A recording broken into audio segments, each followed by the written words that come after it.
Over the weekend, over the weekend at E3, a lot of really important stuff happened, but really, I think some of the biggest information that came that's not even related to games was that Microsoft announced that the Xbox One X was codenamed Project Scorpio, and that the Xbox One X is actually $500.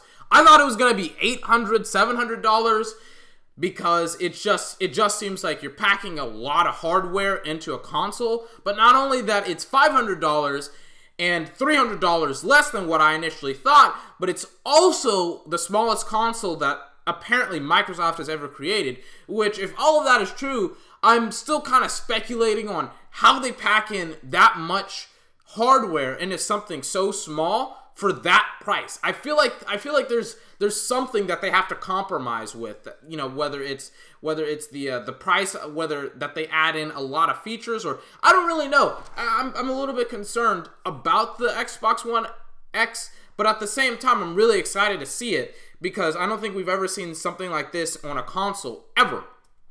That being said, there's 3 games I'm really, really excited for that were showed off at E3 this weekend that I think should also have your attention as the viewer and as a gamer. And I think that most of them are actually were announced at the EA press conference. The first one being Star Wars Battlefront 2. Now, Star Wars Battlefront 2 really encapsulated me on 3 different aspects. And really for all of the 3 games that I'm going to be talking about today, all of them had 2 positive points that I really want to focus on and 1 really negative point. For starters, for Star Wars Battlefront 2, the first thing was that they said the female voice actress that spoke at the EA press conference about Star Wars Battlefront 2, she said that they would put in 3 times more content into the game. Now, Angryjoe also talked about this on his perception, on his take on the EA press conference, in the sense that, you know, the three times more content kind of makes it an actual game now, because Star Wars Battlefront, the first one, wasn't really packed full of any content that made it an actual game. We loved the previous Battlefront of 2015, but we wanted more.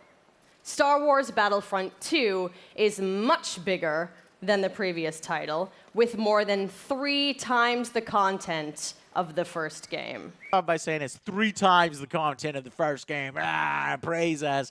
And then I was like, kind of hearing that from them, you know, at first I got excited when they announced it, that it had that, and it had this, and it had that. And then I'm starting to realize, motherfucker, these should have been in the game from the first place. So yeah, it's a 3 times bigger game than Battlefront 1.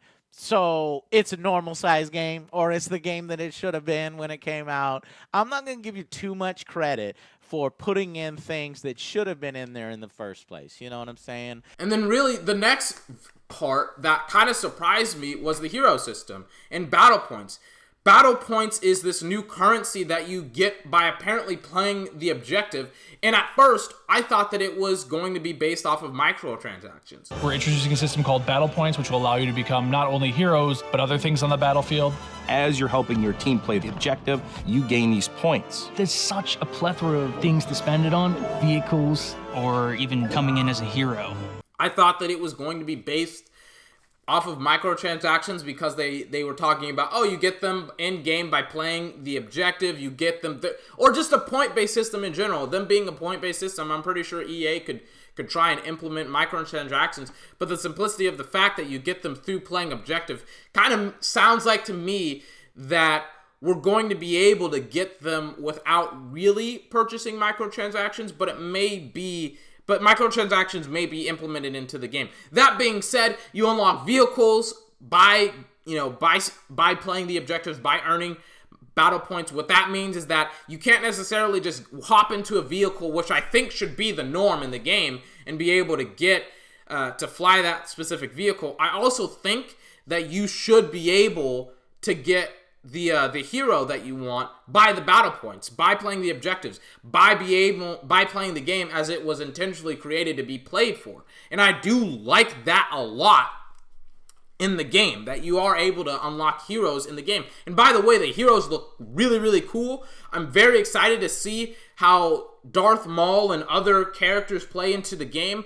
And that kind of brings me to really the hero system in general. It would be so cool if EA was like, you know what, get rid of all of the troopers, get rid of all of the tanks, get rid of all of that, and we're only going to have a mode where you get to play as Star Wars iconic heroes or characters like Darth Maul, like Rey, like a General Grievous. I really want to see General Grievous versus a Rey, or General Grievous really versus Yoda, or General Grievous versus a Luke Skywalker, or Luke Skywalker versus Count Dooku, or a Jas Ventress, or like all of these other heroes. I don't think EA is really going to go that deep with the hero system, but it would be really, really cool to see all of these different heroes go up against one another in different eras, because it's just by the gameplay that we have at E3, it's obvious that you will be able to play different heroes from different eras at different times. And like, for instance, the era that you were playing, that was showed off at E3, looked like it was the prequels, but it had Rey in it and also Darth Maul in it. So I'm very excited to see how the heroes interact with one another and if they have a fully dedicated hero mode in the game. But I don't really know. But it seems also that the vehicle controls are still a little bit wonky. For instance, the clone in the gameplay trailer, it was obviously based off of the Clone Wars. There was the clone walker, you know, the two-legged machine, kind of like an AT-AT, except the clone is kind of like the head. And you could kind of see this part where it kind of glitches out, and the clone, whoever was controlling the walker, kind of couldn't walk past, you know, this barricade, and it got him killed, as well as the two crashes that were also in the game. These were with players. This wasn't scripted or anything. These were players crashing into buildings, crashing into one another, and for them to be able to like do that is kind of weird, because you would think by now, after Battlefront and the somewhat bad control systems, that EA would have fixed it by now, but no, that's not the case. They still haven't fixed it, and it's 2 years after their game has been created, and they still haven't fixed their vehicle controls. Other than that, I'm pretty excited for Battlefront 2. I'm still pretty hyped about it. But I would say that now that I've actually seen some gameplay, I would like to see more gameplay. I would like to see more. I would like to know what the story is about. Obviously, you know, it would obviously, knowing more about the story would spoil the story, but I know that there's not going to be Galactic Conquest. They would have shown it by now. So it's like, really, what's the story going to be about? How good is the multiplayer? How good are the vehicle controls? I need to see more before I can really be invested fully into this game. Oh boy. Need for Speed Payback is, again, a game that was shown off at EA that I'm also really excited for. I didn't really expect to be excited at all about Need for Speed, another Need for Speed game for years to come, but this one kind of impressed me with its high style of missions. I mean, it looks really, really cool that you are now, instead of, you know, driving around and doing whatever you were for the past couple of years, like one of the Need for Speed games literally was getting out of the car and doing quick time events. That was Need for Speed Run, On the Run. And it's just like, now we're actually able to do kind of the trending thing in driving movies, and that's heist.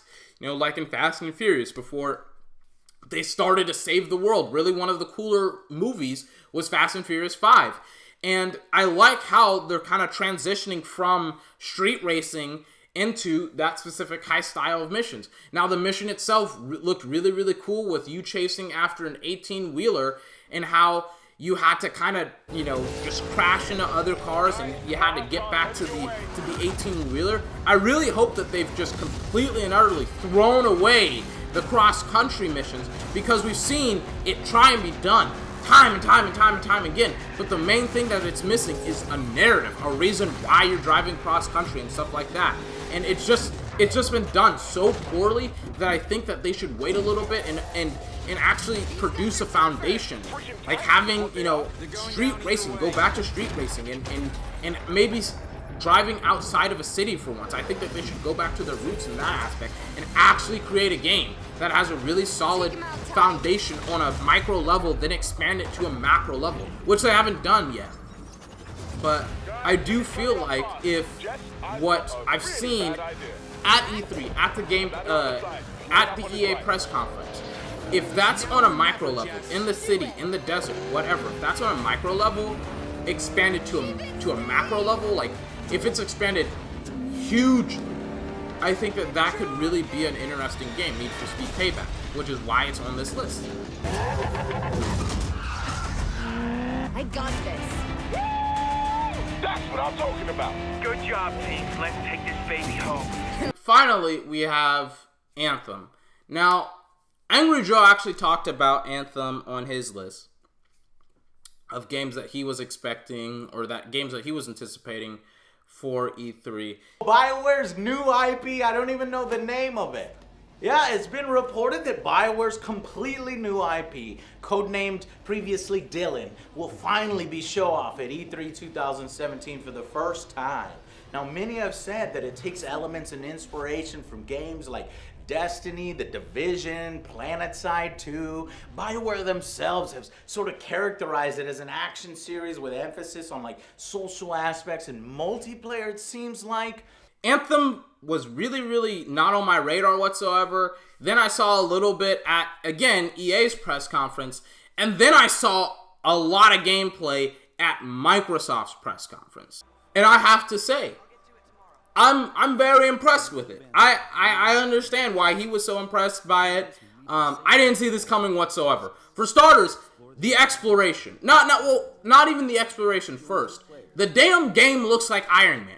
Like you're flying around like Iron Man, you shoot missiles like Iron Man, you have a motor like Iron Man, and oh, by the way, you have multiple suits like Iron Man. Like it's like you're a post-apocalyptic, poor version of Iron Man that's in the future. And the reason why I say you're poor is because in the gameplay trailer, all of the characters on screen look like they're, in a third world country, but they have flying mechs, or flying robots, or flying exosuits, excuse me.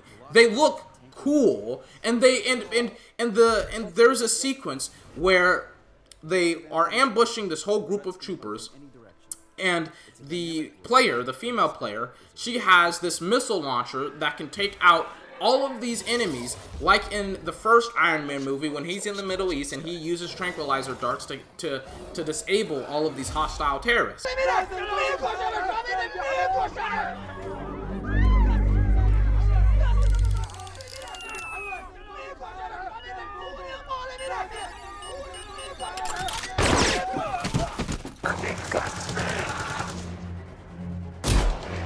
There's a bunch more coming in.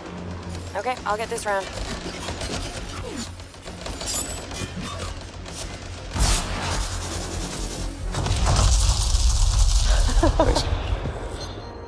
And it was so cool to see that in the game, and also the exploration. Her just flying around like Iron Man. And Angryjoe was talking about how it looked like The Division, and he was talking, and I was just like, I don't really see it. I don't really see his vision. And now it's like, I see it now.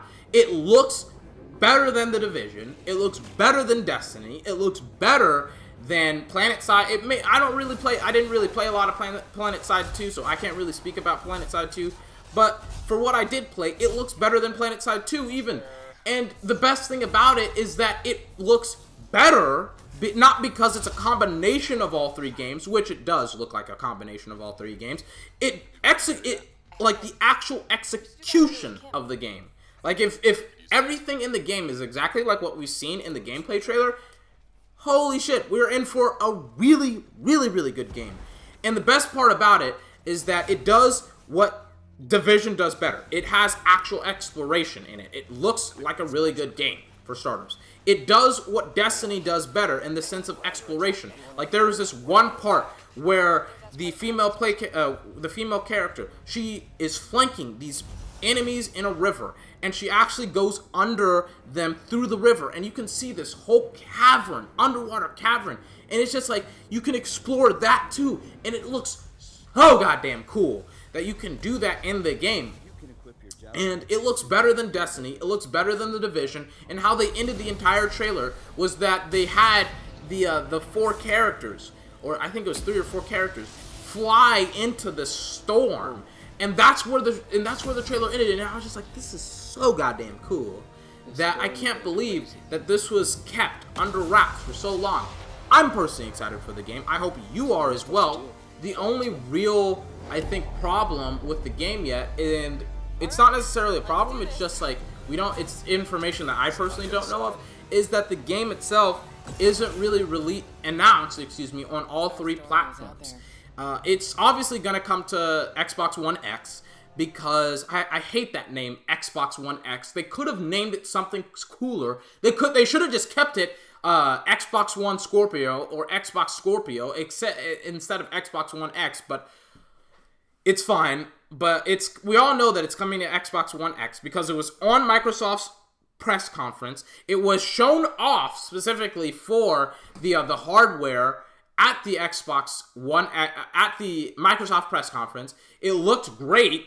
It looked like it was meant to be on that specific platform. So we can probably assume if it's gonna come on a really powerful console, it's probably gonna come on a really powerful PC or PC in general, in all honesty. So we know it's gonna come out on PC and Xbox One X, but the real third anomaly, the really important question that I have for BioWare and EA, is it going to come to PlayStation? Because really, this is this is really one of the reasons that could kind of segregate Sony from both PC and the Xbox One X, is its performance. Does EA really want to try and go after, PlayStation players? Because if they don't, then we'll start to see games like this, or developers just make really powerful games only for Xbox One X and PC. And it's really an interesting dynamic because Microsoft doesn't really have a lot of exclusives. And it's just like, well, now, hold on. Now, there may be room to buy an Xbox One X, especially because it's $500. Now, the only problem is, and again, this is the problem, is the exclusives. We now know that Anthem will obviously be on Microsoft's newest console, the Xbox One X, and probably PC. There's no announcement for PS4. It will definitely not be on the Nintendo Switch, but will it be on PlayStation? And will Microsoft have exclusives? Because if they don't have exclusives, what's the point of buying an Xbox One X? If I can get it on PC, what's the point of buying an Xbox One X? So for me, it's like, will Microsoft be able to deliver on exclusives, and will EA actually give this game to Sony, to PlayStation players, is the real question for me. I don't know yet, but all of this has me really excited for the next couple of days at E3. I'm personally excited. I hope you are as well. This has been 24. Remember to like, comment, favorite, and subscribe for more. I'm excited. It's almost 12 o'clock. EA will have their press conference. It's 12 o'clock Central Standard Time. EA will have their press conference in about 2 hours, maybe 3. I am excited. I can't wait to see whether EA's press conference is either a dumpster fire or if it's the turning point for Ubisoft. I hope I haven't been saying EA. It should be Ubisoft. But I will be making a video about Ubisoft's press conference tomorrow. I can't wait. I hope you can wait. I hope you can't wait as well. Until tomorrow, until tomorrow, when I will be releasing a video talking about Ubisoft's press conference. Have a fantastic day. I'll see you next time.